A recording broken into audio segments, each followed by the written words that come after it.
We invited my in-laws over to see our new kitchen. My mother-in-law walked in, looked around, and said, "Oh, you did this on purpose." I asked what she meant. "This color," she said. "It's so you." My husband smirked. I smiled back and said, "Thanks. We based it off your personality, cold and uninviting." Let me tell you about the day everything started falling apart. Not with a crash, not with yelling, just a few quiet words in my kitchen. My husband and I had just finished remodeling the place. It took us 2 years of saving. 2 years of eating out of the microwave and dealing with outdated appliances. This kitchen was my dream. We decided to invite the family over to see it. Mainly, we wanted to show Mark's parents. His dad is alright, quiet, respectful, polite. His mom? That's another story. Patricia has always had something to say. About everything. From the way I fold laundry to the way I butter toast. You think I'm exaggerating? I'm not. Once, she watched me slice bread and said, "You know there's a right way to do that, right?" No smile. Just judgment. So, we invite them over. I clean the place top to bottom. Mark helps. We get fresh flowers, make some light snacks, even get sparkling water because Patricia doesn't like soda. Too pedestrian, she once said. They arrive around 2 p.m. It's a Saturday. She walks in, takes 2 steps into the kitchen, stops dead, and goes, "Oh, you did this on purpose." I pause. I've been through this dance before, but I'm hoping maybe, just maybe, this will be different. What do you mean? I ask, already knowing. She gestures vaguely around the room. This color. It's so, you. Mark smirks. Not in a cruel way, more like he knows what's coming. I smile too, but mine's wider. "Thanks," I say, still smiling.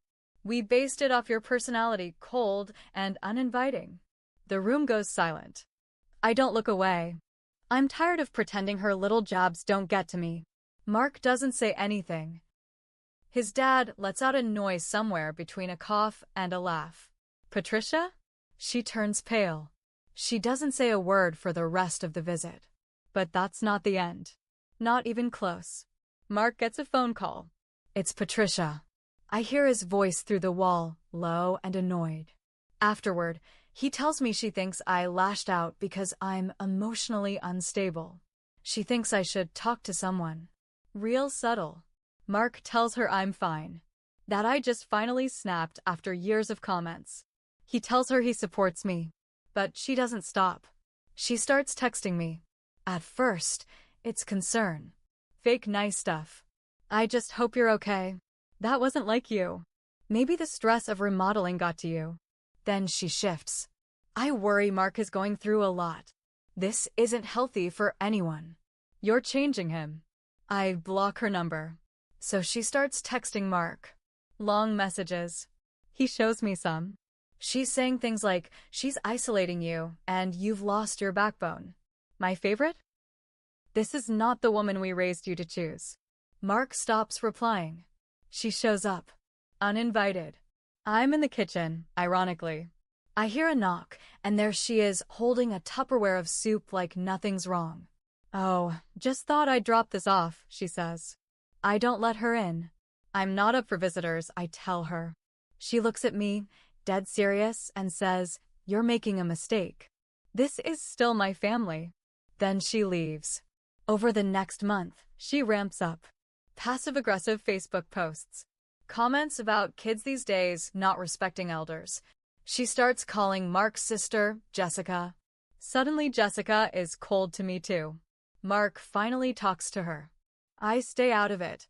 He tells her to knock it off. He says, and I quote, "My wife isn't the problem. You are." That made things worse. A few days later, I come home and something feels off. My spice rack is different. I keep everything alphabetized. That sounds over the top, I know, but I cook a lot and it helps me stay organized. But now, the cinnamon is in front. The turmeric's gone. She's been in the house. I check the cameras. Sure enough, there she is, using the spare key. In and out in under 10 minutes. I show Mark. He's furious. We change the locks. Patricia loses it. She leaves voicemails, crying, yelling, accusing me of cutting her out. She tells Mark I'm manipulative, controlling, dangerous. I document everything. Every call, every message, every visit. I start a folder. Date, time, screenshots. I contact a lawyer. Things were quiet for a little while. Too quiet. Patricia stopped texting. No Facebook posts. No calls. Mark was relieved. I was suspicious. Then, one night, around 1 a.m., our doorbell rang. Mark and I were both asleep. He went to check the cameras on his phone. It was her. Standing there. Just standing. No knock. No motion. Just her face, staring into the camera like something out of a horror movie. Mark didn't open the door. Neither of us slept after that. The next day, we filed a police report. Nothing happened legally because she hadn't done anything illegal. But it was noted. And that was enough for Patricia to up her game. About a week later, we went to our usual church. We're not super involved, but we go on Sundays and we like the people there. After the service, one of the women I know, a sweet older lady named Margaret, pulled me aside and said, "I just wanted to check in. I heard you've been having some issues at home." I was confused. I asked what she meant. She hesitated and said, "Well, Patricia mentioned something in the prayer group about your emotional struggles, that you're unstable and that Mark is trying to hold the family together." I just stood there. She saw my face and immediately said, "I'm sorry. I shouldn't have repeated it, but I thought you should know." Patricia was now slandering me at church. Mark was furious when I told him.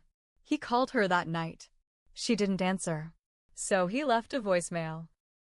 He told her she needed to stop, that this was harassment, that she was burning every bridge. Her response? She called the pastor. She told him we were being abusive, that we had cut off a loving mother, that she feared for Mark's safety. The pastor didn't believe her, but the damage was done. People started treating me differently, like I was fragile or dangerous. Then she made it worse. Mark works in IT at a local university. Small department. He's respected, well-liked. One day, out of nowhere, he gets pulled into HR. Apparently, someone sent an anonymous email to the university claiming Mark was under immense mental stress due to problems at home and should be evaluated. They couldn't confirm the sender. But the phrasing? The weird formal tone mixed with emotional manipulation? It screamed Patricia. We were both stunned. That was the moment we realized she wasn't just trying to hurt me. She was trying to destroy us. This next part is where everything turned sideways. So, Mark has an uncle, his dad's younger brother, named Sam. Kind of the black sheep. Lives in Vermont, quiet guy, rarely visits. Sam calls us out of the blue. Says, "Hey, just wanted to check in. I heard from your mom that you two are separating." Mark nearly drops his phone. Sam explains, Patricia told him we were getting divorced. That I kicked Mark out. That I was seeing someone else. None of it true. Not even close. Mark tells him everything. About the comments, the break-in, the fake HR report. And then Sam goes quiet. For a long time. Finally he says, "You should talk to my daughter. She's been through the same thing." We had no idea what he meant. Turns out Patricia had pulled almost the exact same crap on Sam's wife 20 years ago. Drove a wedge, spread lies, got involved in their church, and tried to take over their marriage. They ended up moving across the country to get away from her. No contact for 15 years. We were shocked. No one had ever talked about it. But now it made sense. Mark and I knew we had to protect ourselves. Emotionally. Legally. We met with a lawyer again. This time, we talked about a cease and desist letter. We printed every screenshot. Collected every voicemail.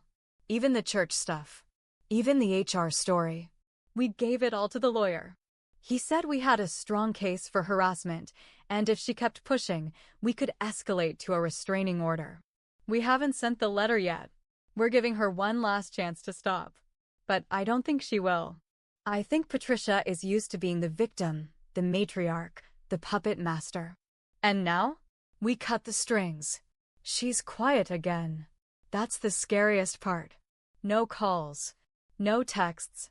No passive-aggressive posts. It's like she's regrouping. Something tells me this isn't over. But this time, we're ready. If you've ever dealt with someone like this, you know how it feels. Like they're everywhere. Whispering poison into every corner of your life.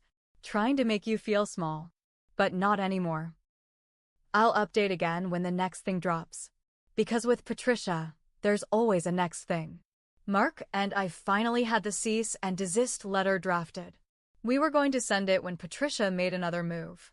It started with a certified letter in our mailbox. From Patricia. 2 pages, typed and signed. It wasn't an apology. It was a character assassination. In the letter, she accused me of poisoning her son's mind, isolating him from his true family, and, wait for it, claimed that I was physically abusive. Yes, she actually wrote that. In black and white. She said I had anger issues and hinted that I had hit Mark during an argument. That part made me shake. Not because I was scared of the accusation, but because it was such a bold, evil lie. Mark read it and said, flat out, we're done. He made a call to the lawyer and gave the green light. We filed for a restraining order. Not just a cease and desist. Not just a warning. We had the paper trail. We had the footage. We had the messages. We had the letter. Our lawyer said it might take a while, but the case was strong. In the meantime, we prepared for fallout. We thought we were ready. We weren't. It turns out Patricia had been busy behind the scenes. She started contacting extended family, Mark's cousins, aunts, old family friends, and feeding them the same lies. But here's the twist. One of the cousins she contacted, Rachel, used to live with Patricia back in the 2000s. Just for a year while in college. And she hated it. We never knew why. Until now. Rachel called us and said, I know exactly what she's doing. She did the same thing to me. She told us that back then, Patricia tried to sabotage her relationship, too.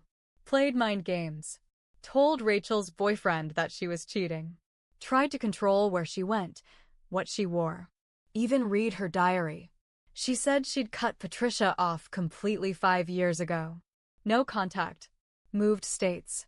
Changed her number. Then Rachel dropped this. She might be more dangerous than you think. That same week, someone keyed my car. Deep scratches across the driver's side door. At home.